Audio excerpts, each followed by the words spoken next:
This is Unfilter That Lens, and I'm Jackie Douglas-Jones. Why unfilter that lens, you may ask? Well, because we want to be transparent, without judgment or condemnation. So come and join us for the real and authentic side of mental health. Michael has done a lot of research, and over time you have learned very specific things about health and wellness and actually how to hack your happiness. I'm going to use it as often as I can because I love the saying hack your happiness. So we're going to dive deep. So we're going to go deep with the science. We're going to discuss different things like serotonin, oxytocin. Nice, absolutely. Oxytocin. The cuddle hormone. Dopamine. Dopamine is good. Yeah, and endorphins. Wow. I did. I rehearsed. Jackson, Douglas Jones. Wow. Nice. So the point is, take a break, grab a cup of coffee. Let's get into it. Let's dive straight into it. So, get your boots on. Let's get some brain-derived neurotropic Yes. factor. Okay. Can you say that? No. Okay. I'm not going to repeat that. Now, you say that happiness isn't the reward, it's the fuel. Now that for me, and probably for a lot of our listeners, sounds pretty radical, right? Can you explain what you mean? I can. I mean, I think about what we've always believed. You know, you get the good job, you get success, and you're happy. But you get the good job, you need a better job. You get a good salary, you want a better salary. You hit your sales targets, you get stretch targets. So it's like we always put success over the horizon. We never quite reach it, never quite get happy. But that's the old school of thinking. It's actually broken. The truth is, happiness isn't the result of success. Happiness fuels success. And we're going to dive into how to hack your happiness, the phrase that you like so much. But maybe just as a bit of a background, Jax, I mean, it was fascinating. It's almost a sideline interest of mine. Read a book years ago called The Top Regrets of the Dying. Okay, written by a palliative care nurse, Bronnie Ware, spent 20 years with people on their deathbeds and wrote a book about the top regrets of the dying. Fascinating. Top 3 regrets. Third one was, I wish I hadn't worked so hard. Interesting. The number one regret, because I'm going to come to the second one. The number one regret was, I wished I'd had the courage to be true to myself and not live the life that others expected of me. Number one regret, which is amazing. But the one we talk about today was the second most common regret. I wish I'd let myself be happier. And I love that thought and statement because it was the implication was, hey, happiness is a choice. Happiness is something I can proactively pursue. It's not something that happens to me. It's not environmental, I feel happy, I don't feel happy. It's a choice. And on their deathbed, for most people to say, I wished I'd let myself be happy, was really eye-opening. And happiness in this instance is not just more cat videos. I mean, that's not happiness. No. In fact, there is a world database of happiness in Rotterdam somewhere. It's the Erasmus something. World Database of Happiness, a bibliography of happiness. So at the current, I Googled a little earlier today, or ChatGPT, around 17,500 publications on how our happiness fuels success, the benefits of happiness, the way it rewires our brain. And so what I really want to say is, what we're talking about today, hack your happiness, is not fluff.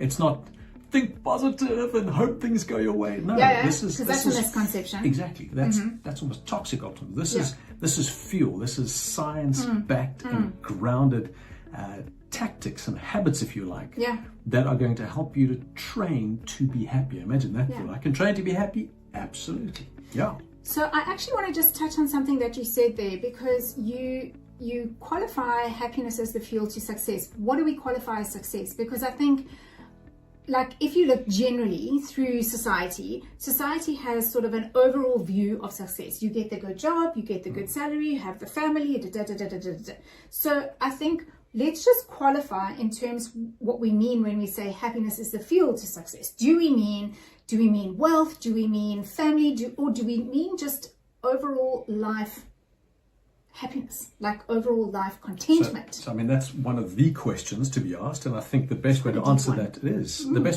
what's the best wine in the world? And the best wine in the world, we know, is the wine that you enjoy most. Yes. And I think it's the same for success. So what does success mean to you?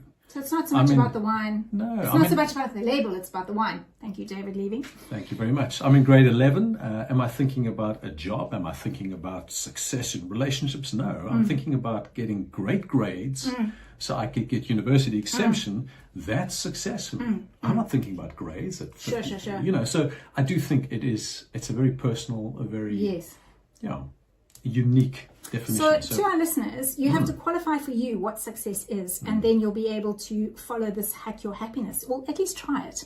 Like, let's be honest, let's try it. Listen, I've got a question for you, actually, before we get going. We're talking happiness. So what would you say is the opposite? And in fact, to our viewers, think about this as well. What's the opposite of unhappy? The opposite of unhappy is? Happy. Well, most people would think that. I think contentment, though. Well, I'll give you the simple, bland, like really answer. The opposite of unhappy is not unhappy. Deep, I know, philosophical. Wow, wait, let me write that down. Let me tweet that. So there's deep truth in that, Jax. It is. And if you think about it, if the opposite of unhappy were happy, then technically what we could do right now is bang our heads on this desk until we were unhappy and then stop to become happy. It's not how happiness works. No. I mean, think about that. You know, and maybe if I gave you a different illustration, if you had a badly sprained ankle, yes, all right, would you be unhappy with that sprained ankle? Yes. Okay, so did you get up this morning, be honest, everyone's listening, did you get up this morning, feel your ankles and say, dear God, thank you for my healthy ankles, I feel so happy? I did not. No, you didn't. I did not. That would be weird if you did. So, yes, the fact that you have healthy ankles doesn't make you happy, it just makes you not unhappy. Yes. So happiness then becomes a pursuit. Yes. Not the absence of. So when I come home late for dinner, Jax, my wife, is understandably Who is unhappy. lovely. Shout out to Jax. But when I come home in time for dinner, is Jax happy or just not unhappy?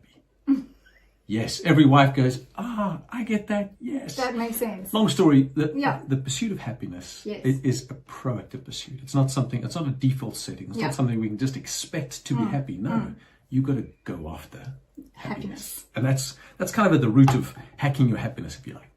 So those of us who operate in the mental health arena, like, we know that trauma has the ability to rewire your brain, right? Like, literally, chemically, your brain changes. And your neural pathways are either destroyed or have to make new pathways in order to survive whatever trauma that you've gone through, right?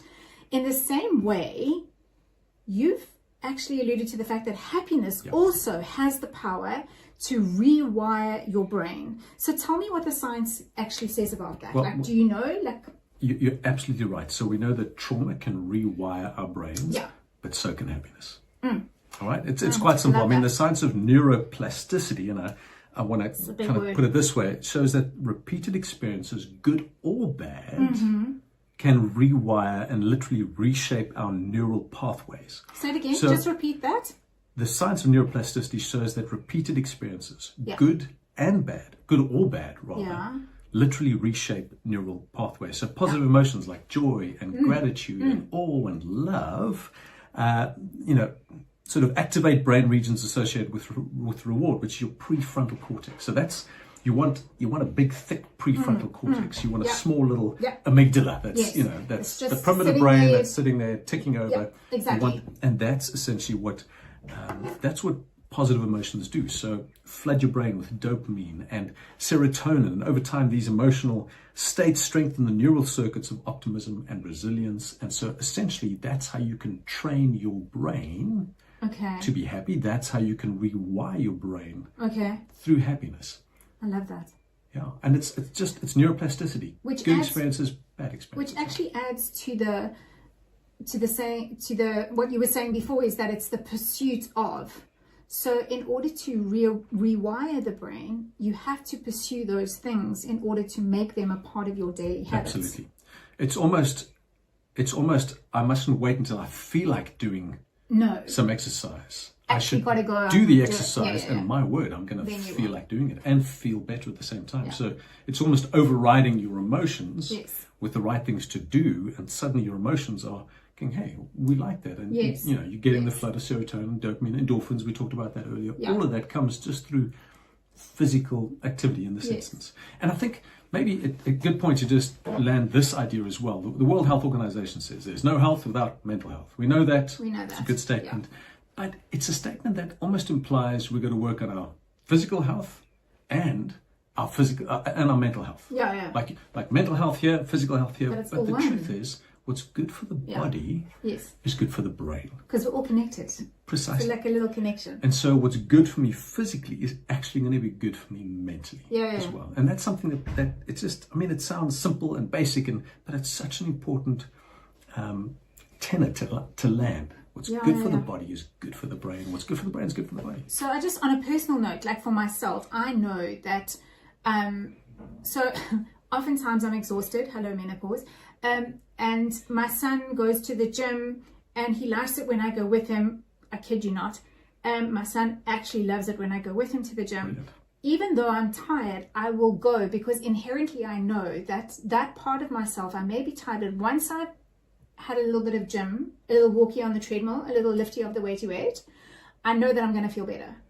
So like I may not feel like doing it. And sometimes my hubby Ant, he'll say to me, you don't have to go. Like you can rest. And I'm like, no, I'm actually going to go because I know that I'll feel better afterwards. Absolutely. Like, I mean, hit the nail on the head. And the science behind that, Jax, is very simple.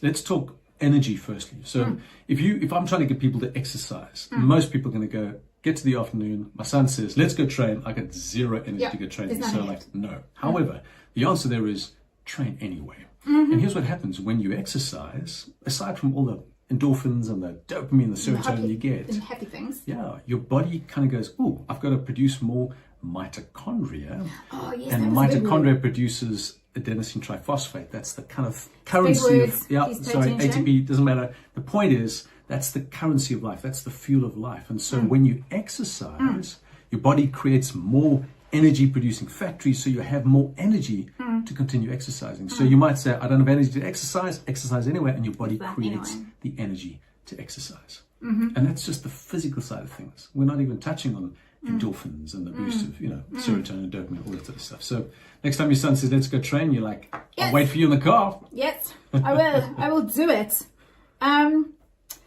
I wanted to ask you just in terms, so now we've been training, and now we're having this amazing positivity coming through, this mood change, like we feel like we're just a little bit better. So how then does your positive mood actually improve learning and performance and problem solving and all of that kind of stuff? Because that's essentially what we're trying to do. We're trying to create almost this brain that is working and on fire and not sluggish and slow and trying so hard just to make it through the end of the day. Exactly. Right. So when your brain gets this, and now we're talking neurobiology. So when your brain when optimism takes the seat. So remember we're saying, so if you can create an environment of optimism, if you can help your kids, your employees, your husband be more optimistic, you'll find a brain that is optimistic is way more effective than a brain that's neutral or negative. Okay, so that's back to the science of happiness. So the science of happiness, the happiness advantage, if you like, simply says this: a brain that's positive is way more effective than a brain that's negative or neutral. Sure. And there are lots of studies that back that up. That's not some pithy statement. In fact, there's studies that show that doctors are 20% more accurate and faster in their diagnoses. You get 30% more productivity. Sales teams are more effective by like 37%. There's a whole bunch of, and I mean, if you think about it, if you are more relaxed, your brain gets this, and more optimistic, your brain gets a flood of dopamine and serotonin. So, I like dopamine. Yeah, it's a wonderful cocktail. And it's a lovely mix that. So dopamine is the kind of the motivation, the sort of, I'm going to achieve this thing. It opens up learning centers, it opens up retention. You get serotonin, which mood stabilizer, makes you feel good, this confidence booster. All of that comes with this optimism. So if optimism takes the driving seat, you get this cocktail, and that cocktail allows your brain to function optimally. So in other words, the bottom line is, if you're in a good mood, you're going to ace that maths test.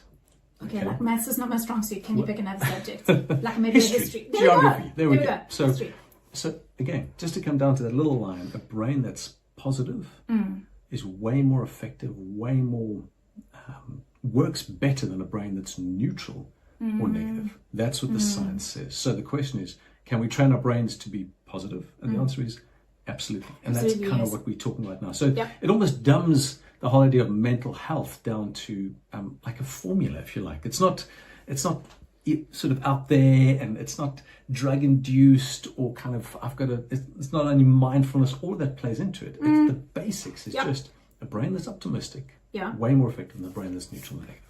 That's the happiness advantage. I hope I answered that question, because you asked me another question around. Don't worry, it's fine. Cool. I even forgot what the question is, so again, it's just menopause. I'm just going to say it like that, and then you'll know. So when we have that positivity coming through, we've done all the things, we're training our brain. A lot of people, going a bit deeper now. A lot of people, adults, it's you guys, operate from a place of sort of emotional dysregulation, based on their own trauma and their own past that maybe they haven't dealt with. So if we then start to train our brain in that positive way, in the way that gives us, and we're pursuing it, so it gives us our little dopamine, and it gives the mitochondrial that then is going to lead to a mind shift, and it's going to lead to a mindset shift, because I'm thinking, in my experience, a lot of people that I know inherently will pick up genetic traits, and a lot of us, to be honest, have not dealt with a lot of stuff in our childhood that maybe have caused a little bit of trauma. And oftentimes with moms, we'll see emotional dysregulation, and they react out of that. So what can we say to, okay, so it's lovely that we can get to the gym, but what do we say to the mom who is new mom, 3 kids under the age of 3, speaking for myself, and now we are exhausted? How do we then shift our mindset? What kind of things can we do for that mom specifically? I'm just talking that. I'm totally spitballing, so like go with me on it. What comes into your mind? So 2 things. Let me try to answer that question in 2 ways, and it's a great question, Jack. So if we look at human flourishing, optimism, happiness, yes. Three things that really kind of come into play: the genetics, environment, lifestyle. Okay, genetics, 10%. Yeah. Environment, 30%. Wow. Yeah. That much? Lifestyle, 60%. Wow. And environment is kind of workplace culture. What are things like at home? It could be, do I have access to green space? Or am I stuck in the Cape Flats and I don't see a tree for days? It's all of that sort of plays a role. And genetics, literally only 10%. So it's 10%, but it's just 10%. So if you were to do something around flourishing, around happiness, you focus on the lifestyle, 60%. I mean, that's your big wins. That's for mental health. Yes. The statistics are different for mental illness. Correct. So there's more genetics that come into play there, often more environment. I mean, adverse childhood events, huge role to play when it comes to, both mental health and mental illness. And maybe at this point it's worth separating the 2. Yeah. Because, make the distinction. Go. Exactly. My experience is people are using mental health and mental illness as they're the same thing. They are not. No. Mental illness, diagnosable condition. Depression, anxiety, schizophrenia, it's diagnosed. We know you have that. Mental health is just the way we deal with life, the ups and downs, our emotional regulation. Everyone experiences mental health. Like you're either physically healthy or physically sick, mentally healthy, mentally not so healthy. Yeah. So everyone experiences that. Not everyone experiences mental illness. Okay. So in the past, it was one long continuum. I'm mentally healthy and I'm mentally ill. Now we're seeing that very differently. Now there are 2 continuums. There's a mental illness and a mental health continuum. Mental illness says I have no diagnosed mental illness, or on the other side of the spectrum, I've got significant mental illness diagnosed requiring treatment. The other continuum is mental health in terms of I've got great mental health or not great mental health. Are you with me? So they're 2 different things, which means you can have a mental illness diagnosed and still be mentally healthy. Yes. Or have no mental illness and be mentally unhealthy because you're just not looking after yourself. Right. They're separate. Yes, they do kind of interact in some ways, a bit like, have you ever needed to sneeze and you look at the sun? Hate that. But you sneeze when you look at the sun. Do you know why? No. So the sneeze reflex is managed by your trigeminal nerve, all right? Small medical terms. Pay Sorry, attention. guys. And you've got the optic nerve that Yes, runs I know almost what in that one is. parallel to your Yes. trigeminal nerve. So you like want to sneeze and you can't sneeze. You look at the sun and you get this massive, like bright light, Mm-hmm. triggers an optic nerve, like electrical impulse down that optic nerve, which almost jumps cables into the trigeminal nerve, which makes you sneeze. So whenever you want to sneeze and you can't sneeze, you look at the sun and you sneeze. Does that That's work why. for everyone? Most people, yeah. Oh. Unless, yeah, no, of course it does. so It's anatomy, it's Yes. very basic. So, wow, we're really kind of going on a tangent. But That's fine. it's in a similar I love way, tangents. mental health, mental illness, two continuums Yeah. that do interact, but you need to see them as separate and treat them as separate. Right.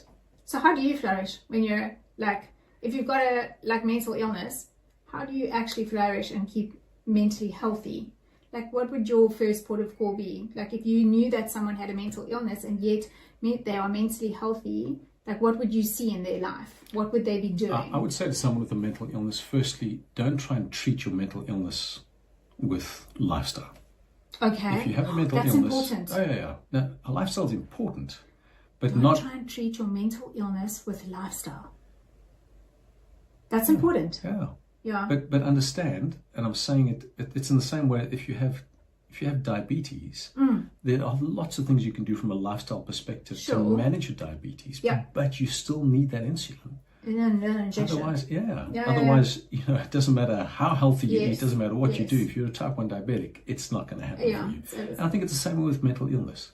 Get it diagnosed. Make sure someone's looking after you. Someone that knows what they're talking about, and then apply your mental health principles. But don't just try and treat mental illness with Lifestyle. mental health. Yeah. In other words, if you have major depression, if that's a You might go diagnosis, get that diagnosed. get the diagnosis and get treatment. It's common.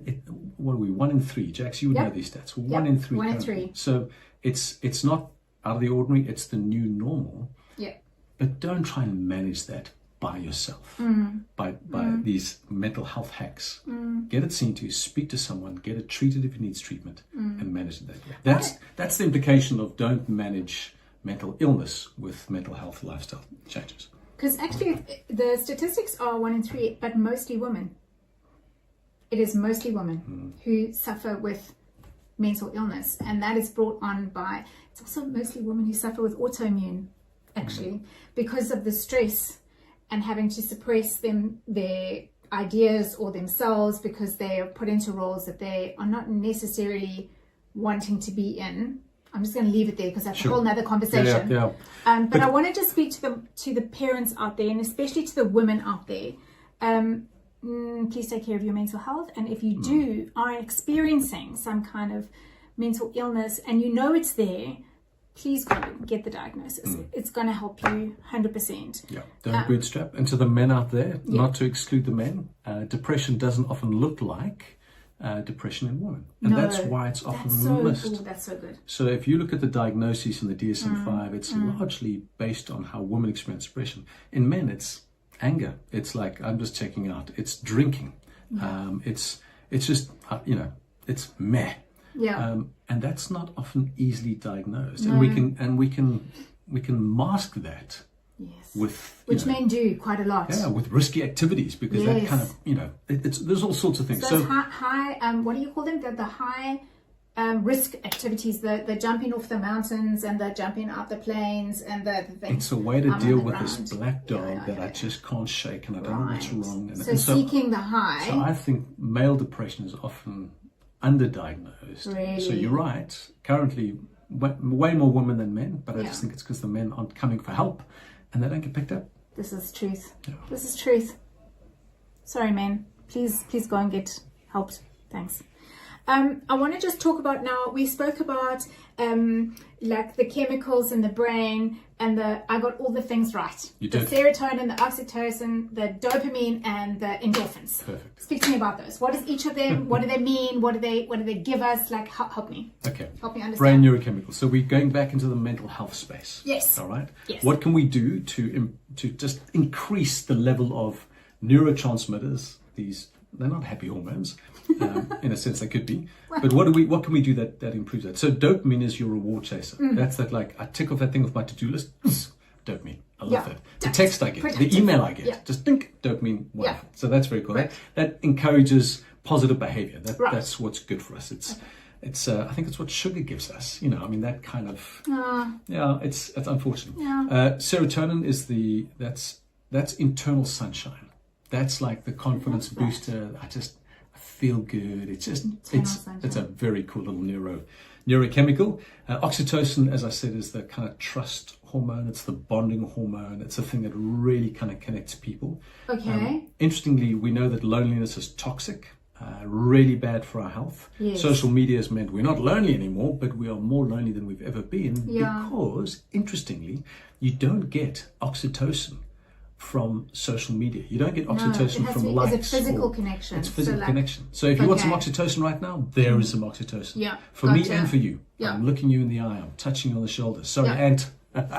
okay. It's a case in point. That's how you get oxytocin. A handshake. That's like just, hey man, good to see you. The warmth, the touch, oxytocin. You Right. don't get that in social media. So Very connected to physical touch.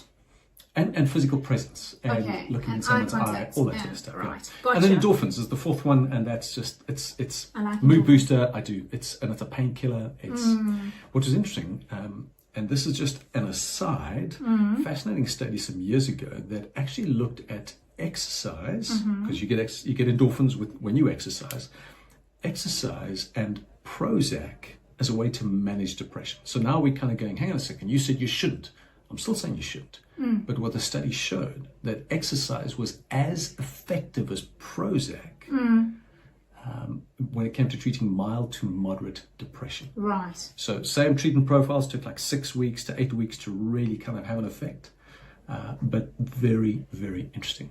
So I'm not saying that's a treatment modality. No. I'm saying when you play in disclaimer. but I'm saying when you play in the mental health space, that's like some of those little connections. Yeah. That's jumping cables between the mental health and the mental illness continuum. Right. There is overlap, which is great. love So those are that. the 4 chemicals. And basically what lifestyle changes, we go back to Okay, the 60% of Give me. lifestyle causes that allow humans to flourish, that allow Yes. humans to be optimism. It's, if you talk about, happiness hacks, Yes. what are the lifestyle factors? They're all the factors that would increase those 4 chemicicals in your brain and just like up the cocktail. Yes. Yeah, that's the simple So neurobiology and the is simple that science. achievable, like on a daily basis? Yeah, of course.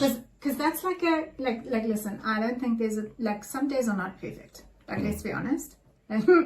So what happens? Like, is that the blueprint that we're chasing, or is that No. actually like? Because can we achieve? It sounds like too good to be true, like the perfect day. Do you know what I mean? So I'm kind of thinking like, as a 50-year-old woman, struggling through menopause, kind of trying to find my feet. Like some days are not. There's no of course not. endorphins. Oh, yeah. There's no nothing. It's like So these nothing. are things you can do Yes. that you're guaranteed to get a response from. Right. Okay. Got you. So for example, if you're not getting at least 7 hours of sleep, here's what happened.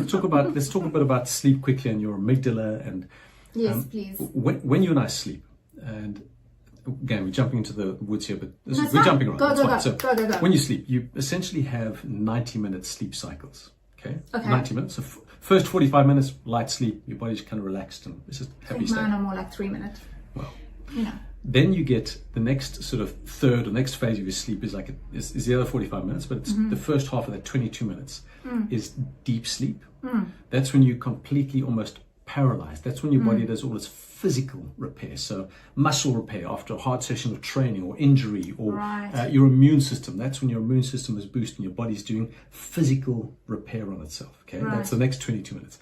Then the third 22 minutes, or the third phase, the last 22 minutes, is your REM sleep, rapid eye movement sleep. Yes. That's when your brain does its maintenance. That's like Okay. your emotional detox. That's when your brain kind of reorganizes, reprioritizes, just normalizes what's going on. All right, so that's a vital cycle.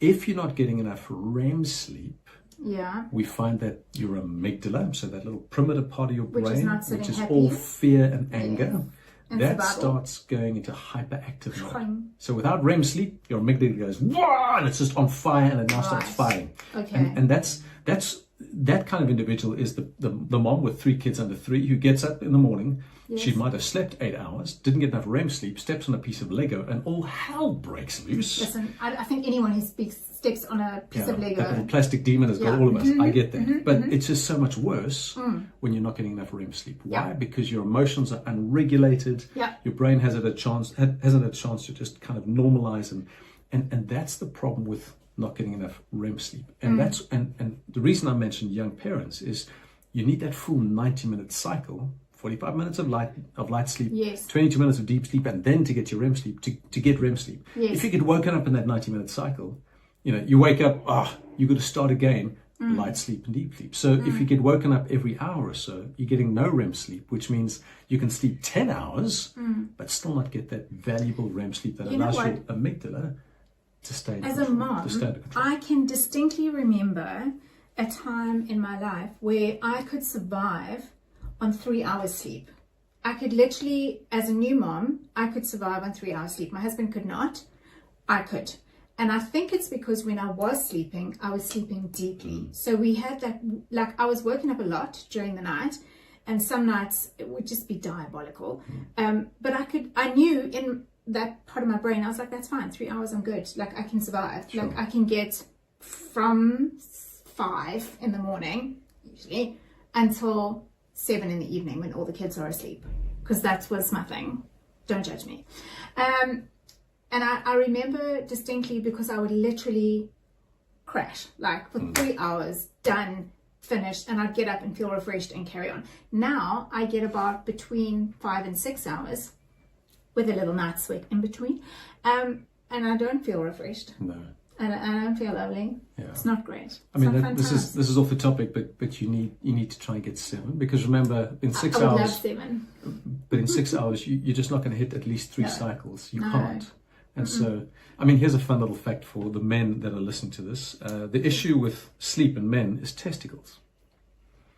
If you're sleeping 5 hours or less, you have smaller testicles than men who sleep 7 hours or more. It's a fact. Go and read Why We Sleep by Matthew Walker, the sleep doctor. Yes. And it really has to do with testosterone. If you're not getting the full 7 hours, you're not getting the testosterone that you need. With that comes foggy brain and low libido and low energy and all. It's like you're someone 10 years older than you really are. So men, you need to get at least 7 hours. It's key. But back to REM sleep. REM sleep and these neurochemicals we're talking about and how we hack our happiness. You need to guard that REM sleep as much as you can. What kills REM sleep? Sleeping tablets. Yeah, take a sleeping tablet, you're not going to get REM sleep. But so what if you need the sleeping tablet because you're just not sleeping and you need to reset that whole... Well, if you take a sleeping tablet, you might get physical repair, but you've got to keep in mind you're getting very little to no REM sleep. Okay. So your amygdala is still going to be charging, your brain is not going to be repairing itself like it should. Okay. It's a blunt instrument, is a sleeping tablet. Okay. I would encourage it, not encourage it. I would say take it if you must to just get your sleep rhythms back on track. That's what I'm talking about, to get the sleep rhythm back. Yeah, but please don't do this as a regular thing. No. This is I don't take sleeping tablets. Caffeine. Caffeine. Yes. So good for you. Elixir caffeine. It's good for you in certain certain bouts. Coffee is the elixir of the gods. If you can have decaf coffee for the rest of your life, there's chances that you might never die. That's how good coffee is for you. Don't quote me on that.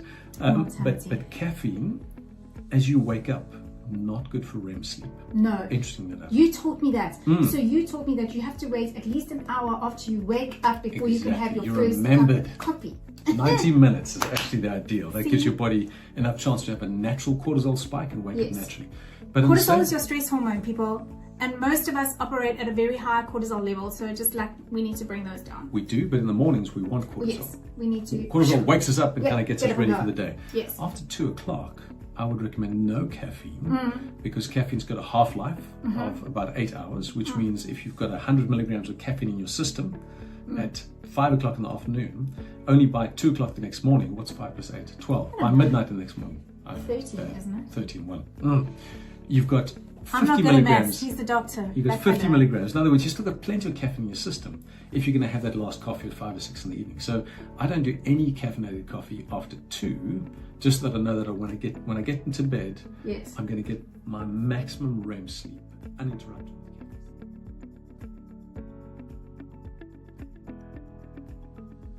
Okay, we're talking, where were we? We are on oxytocin, endorphins, So basically lifestyle habits or hacks, Yes. because you're saying, is there a perfect day? I'm saying there's never a perfect day, No. but there are things that you can do in your day that would promote these neurochemicals and the production of these neurochemicals. yes. So, for example, I think Andrew Huberman talks about within 30 minutes of waking up, get some sunlight in your eyes. Very important for the production Oh, of that doesn't sound neurochemicals. lovely though. Like, don't open my blinds while I'm still sleeping. Like, and I'm just woken up and now I must look at the sun. Well, within half an hour, so just good for you. Good to kind of reset your circadian rhythm. Great for your following night's sleep, and again, that Yes. impacts on REM sleep. So Right. those are all aspects of So just. would you say it's like accumulative? Like you've got to keep doing these things in order for your brain to understand that you're doing things. I think if you can create a habit Yeah. without it becoming something, oh, I've got to tick this off. Hang on a second, I've woken up. That's what I'm need to worried go about. to the So that's what I'm worried about. Yeah, so- When it becomes sort of like, if I don't do this, I'm not going to have this. But then you're not helping yourself. No. So for me, what helps me is habit stacking. So I'm sure you've heard of habit No, stacking. I have not. So Help me. take something that I already do and add something to that. So for example, I brush my teeth every morning. Yeah. All right. Well done. Yeah. Wow. Now I'm going to brush my teeth while I look at the sun. Okay. So can you see I'm Oh, habit so stacking? little. Yeah, little things. Little Habit stacking. things. So Okay. my parents are aging. The big thing with aging is muscle mass. You've got to keep muscle as long Yeah. as possible for, And so for them, I habit stack with that. So when you brush your teeth, Mom, just do some squats. Go up and down on your calves or your thighs. You just, so it's Shout out to my dad, who's 76 and walks just about every single day of his life. fantastic. Well done, Dad. Yeah. My Then grandma those was things 67 when she started walking. Yeah. Like 5Ks a day. She was 92. We don't know where she is anymore. Oh. No, I'm teasing. That's just a stupid dad bye. joke. Yeah. Well, my aunt is 90 and she goes up and down the stairs every day unaided. Like, she's up and down all the time. She told me today was the first day that she felt like she was actually 90. Wow. Yeah, I was like, oh, shame. Like, what did you feel like before? Yeah. I don't understand. 20 But yeah, anyway, I also want to talk now. We've spoken about sleep and why that's important. So now, why is movement important? So we've looked at serotonin, oxytocin, endorphins, which is our eat, sleep, move, adapt, connect, all the social connections. So we've explained why sleep's important. So now please explain why movement is important. So again, movement gives you 3 essential neurochemicals. So we know it gives you endorphins. Yes. So fantastic. Yay. And by the way, we're jumping around, but you may have heard of the runner's high. Yes. Like, yeah, I run, I get endorphins. Yes. It's so unfortunate that became the thing because it's Yes. not just running, it's any kind of Anything. exercise. Yeah. And ironically, your resistance training, your gym workouts, your push-ups, and that gives you way more endorphins for longer than something like running or cycling does. So by all means, runners get a runner's high. Very happy for you, but you're going to get way more endorphins out of a good gym session. I like that. High intensity impact training, Yes. lots of endorphins, and for a long time, which is really key. So the effect is for a long time. But like, so if you want to get that kind of endorphin sedation, how long should your gym session be? Because like I see this all the time. Like people go, no, you don't need to do a 40-minute workout. You can do a 7-minute workout and you'll get all the stuff you need. I'm like, help me. I don't understand. I'd love to quote studies on that. My experience and understanding is if you're going to train and do a 7-minute workout, I'm glad that you're doing that as opposed to nothing. Nothing, yeah. You're going to get the equivalent amount of endorphins over an equivalent amount of time if you're doing 7 minutes. If you're doing 27 minutes at way more intensity, you're going to get more endorphins for longer. Right. So Gotcha. it's all relative. Okay. So of course you're going to get endorphins.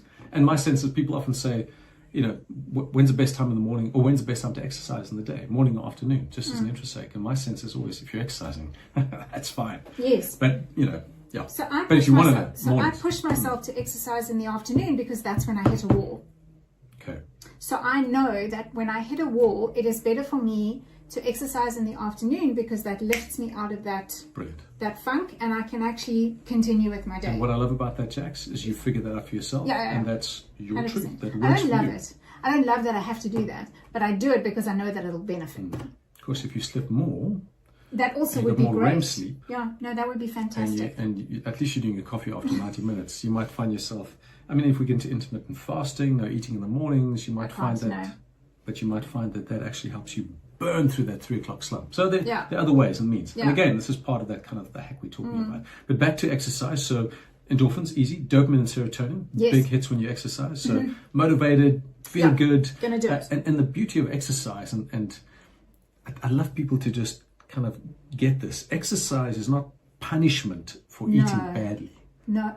Exercise is Louder reward. for the It's people a in the joy. back. It's something that just it's a treat to be able to exercise. It really is. And exercise needs to get to that point. If exercise for you is just like, gotta do this again, you need a mindset change. So dopamine, serotonin, and then a reduction in cortisol. Yes, when which you is exercise, great. That's which is what we excellent. need. So talk about resilience, and bringing stress down. And when cortisol comes down, your immunity goes up. A whole bunch of good things happen. So exercise, when it comes to hacking your happiness, fantastic. But the health benefits are off the charts.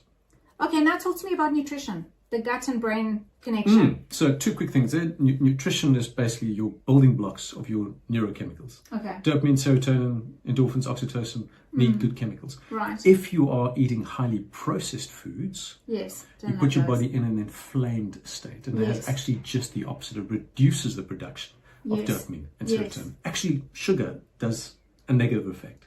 So when you're eating, the rule is more real food, less junk food. It's as simple as that. Yeah. So, I mean, their diets and their fads, and, at the end of the day, is a high fat, low fat. Just more real food, less junk food. Anything processed, anything with sugar, you just want to avoid like the plague, because it creates inflammation. Inflammation reduces dopamine, serotonin. I just want to put a little disclaimer in there. In our household, we are actively fighting against eating disorders. So we have someone in our household who is recovering from an ED and has been recovering for the last, this year will be 4 years. She'll be in recovery. Yay. And we know from studies that it takes at least 7 years before you can actually be cured from an ED. So in our household, there are no foods that are barred. All foods are absolutely on hand, and all foods are acceptable. So I just want to put that disclaimer in. If you are someone who is in recovery, or you're a parent with a child in recovery, you know that that kind of thought pattern it's a very sensitive subject, right? So please support your person who is going through their ED or recovering from their ED. No foods are off the table, and all we want to do is get them back into a natural and healthy rhythm of eating and enjoying and savoring their food, right? Because food is fuel. Absolutely. Yeah. Which brings you back to the sugary content again. You get good feel, get bad feel, though. But it's a great illustration of don't treat a mental illness, a condition, with mental health tactics only. Yeah, exactly. Well described. So I also want to talk gut-brain about axis. So the second brain, you talked about that. So brain, gut, what's the connection? I want to know about that. Because a lot of people suffer with autoimmune diseases. That usually starts, don't quote me. I don't know where I read it.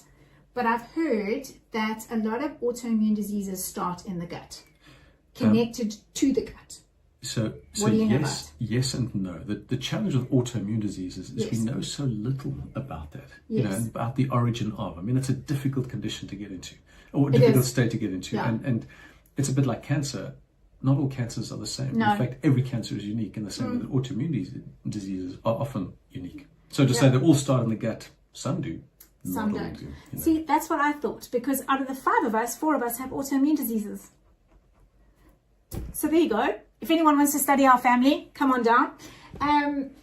So that's why I wanted to ask that question, because how does the gut health and the brain health, how are they connected? So, let me tell you about gut health and happiness. Yeah, please. Or gut health and mental health, if you like. I like that. 90% of your serotonin is produced in your gut. No. So if you've got remind us what serotonin is for. Serotonin is the internal sunshine, confidence, that sense of that feel good, regulated emotions. 90% produced in your gut. Yeah. And if you've got a healthy gut biome, which you get from whole foods, yes, you're going to be producing plenty of serotonin. If unfortunately you're doing processed foods and the inflammatory state of what you're eating, you get into dysbiosis. Okay. And you can't produce the amount of serotonin that you need. You get into serotonin depletion, and that affects your mental health state. So food really closely connected to what you put into your mouth. Well, to your happiness. Food is obviously connected to what you put into your mouth. Sorry, I'm just Makes them happy. So can I, Jax, you brought that up a lot. So let me say this just as not as a disclaimer, but often, and you'll hear that on social media often, is, in my experience, X. Yes. I seldom say that because my experience is very different from yours. Yeah. And you cannot base an idea, you cannot base a treatment plan, you cannot base advice on my experience. So what I'm sharing with you comes out of research. It's like Definitely. widely, it's kind of evidence-based. This is what we know from a big group of individuals. So your experience is quite different, quite unique, quite separate from, which is amazing. But it's also, that's why you can never say, this is what we do, you should do the same. Exactly. And I say that because whatever you listen to on social media, whatever TikTok and MedTalk puts out there, guys, be careful of the individuals that say, I took this diet and I lost 12 kilograms, or I ate this food or this pill. No. What's the weight of evidence? And that's always something you've got to look at. So just a little kind of plug there for look at the source of your information and where it comes from. Yeah. So, yeah. Love that. Cool. So serotonin, 90% in your gut. Good gut, good serotonin. Okay, I want to ask you something else. So I'm going to move on to we talked about cortisol, stress, we talked about that kind of stuff. I want to know, let's talk about the physiological sigh, the cold showers, all of that kind of stuff too. Someone said yesterday, it's like slapping you through the face. It does the same thing. I don't have to have the cold shower. You just slap me and then I'll be fine. Now, as someone who suffers with an autoimmune disease, and mine is sensitive to temperature, do not put me in a cold shower. I will hurt you. I don't suffer from an autoimmune disease, and I don't like cold showers. No, I do not like that. But let me explain it to you this way, and this is there are. I'm not going to get into the Wim Hof method, but I'm going to. The what? The Wim Hof method. He was the guy that started cold plunging. Google Wim Hof. But let's start with your autonomic nervous system. Yes. Okay. So you have an autonomic nervous system. That's the part of you, brilliant, that literally just keeps everything ticking. So breathing, heart beating, just temperature regulation while you are thinking about what to eat and what to buy and all that sort of stuff. So that's what happens. That's what the autonomic nervous system is. You have a sympathetic and a parasympathetic aspect of it. When we are in fight or flight, panicked, anxious, sympathetic is up really here. high. Yeah. When we rest and digest, calm and relaxed, parasympathetic is kind of the predominant sort of driving force. Yes. We want those two to be in sync and balanced. Yeah. How do you do that? Well, the most scientifically validated way of doing that, and Andrew Huberman's a big fan of this, is the physiological sigh. I love that. And it's something you can do often, all the time, before a big presentation, before a podcast with Douglas Jones, just to kind of regulate things. If your kids are getting out of hand, it's a wonderful way to kind of go, just level. Can we say it louder for my husband, please? That sighing is good. That when you hear me sigh, it's okay. Because I sigh a lot. Good. But here's the official way to do it. So I'm sure you know what the official way is. But the physiological sigh is a maximal inhalation through your nose. So and at that point of maximal inhalation, another, you go even more. Yep. You fill it up there and then out through your nose, out through your mouth slowly. So if we do that in one, it's a... Love that. Do that a couple of times and your sympathetic and parasympathetic literally go like this. The other thing that happens, and we can talk to this in a moment, is your heart rate variability almost doubles. You want high HRV. If you want to do that, almost instantly. I want to know what that is. We'll chat to that in a moment. But quickly, coming back to physiological sigh and cold showers. Cold showers are interesting because what happens when you get put in a cold shower? You and I both know this. That cold water comes on and there's just adrenaline and cortisol and it's panicked and like, what are you doing? And your body goes into this sympathetic overdrive and you're like, But in that time is when you kind of stand there and you breathe, do the physiological sigh, calm yourself, center yourself, deal with the crisis, the stress that you're putting yourself under, and suddenly it's not so bad and you've dealt with it, and then you can turn the heat up again and you're back to normal.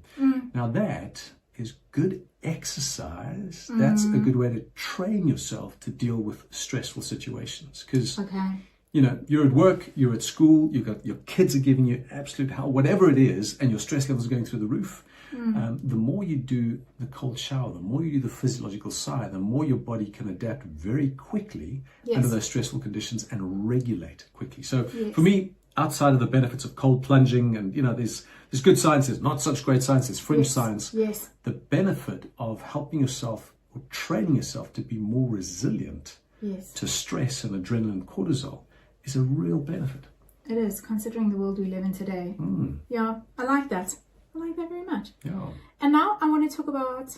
You mentioned HRV very briefly. So heart rate variability. Your heart beats.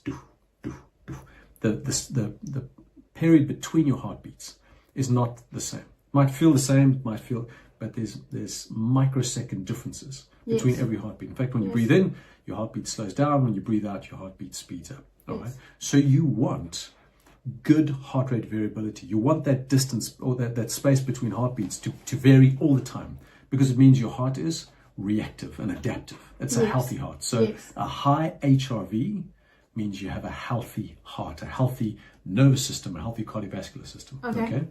And it's a great proxy and measure for how resilient you are and how well rested you are. So if you want to know if you've had a good night's rest, if you want to know if you're ready to tackle the day, if you like. And I say this with a little bit of disclaimer, because what you don't want is people go, oh, I've got a bad HRV, I'm going to have a bad day. No, it's just a good measure of your resilience and your recovery is your HRV.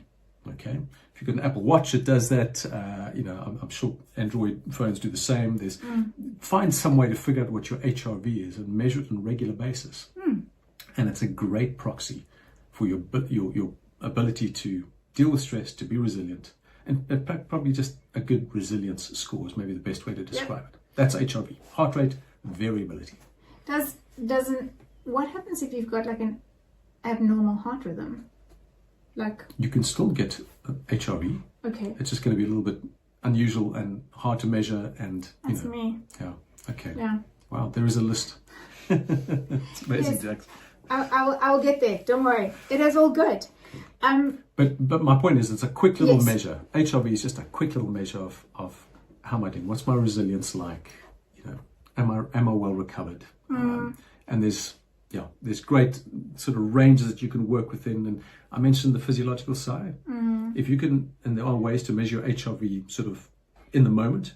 Check your HRV, do a physiological side, and most times it doubles your heart rate variability. So it's that good for you. Yeah. Wow. Cool. Way too much science. Sorry. No, wait. My brain is processing everything because there's so much meat to what you're saying that my brain is taking time to digest it all. But I want to actually just wrap up, and I want to wrap up with social connection. And the reason I want to wrap up with that is because sometimes people don't understand how much social connection plays into helping with mental health, but also those struggling with mental illness. Because a lot of times people who are in that state of mental illness, and when I mean, I'm talking about an adverse state, right?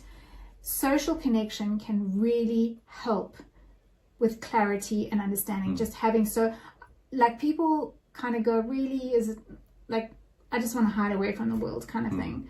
But how does social connection help us in terms of our mental health? Like, what is it about the circle? I know we talked about the touching and the eye contact, but that sort of social connection, what does it do to our brain? Like, what does it actually do for our mental health? So to tell you exactly how social connection benefits us is a little hard, or harder to do, and I don't think I've got the research on that, but we do know that it has a huge impact on our health and well-being. So the longest study on human health and well-being has been running for something like 83 years. Started in 1938 or something ridiculous. It's had 4 different directors who literally, have died, and guys have taken over. So the longest longitudinal study on human health and well-being has shown us essentially one thing.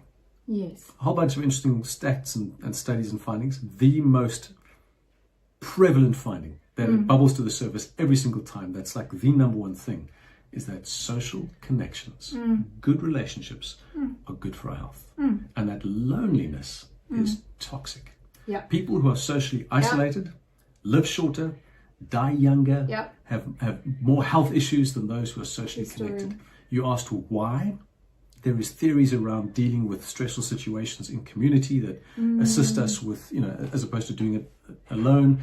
But that's more vague. For me, I can't quite put my thumb on the why or explain it, but I know the how, and I know that it works. Yes. And that's key. I mean, if you think about, I heard this morning, when babies are born and they open their eyes, the first thing they look for is human connection. Yeah. That's like the 100%. drive, the human drive. Yes. I want other humans. I'm just looking for people like me. Yeah. And then when they get old enough, we'll put a screen in their hands, and all their ambitions for human connection dissolve, and they become addicts to the screen.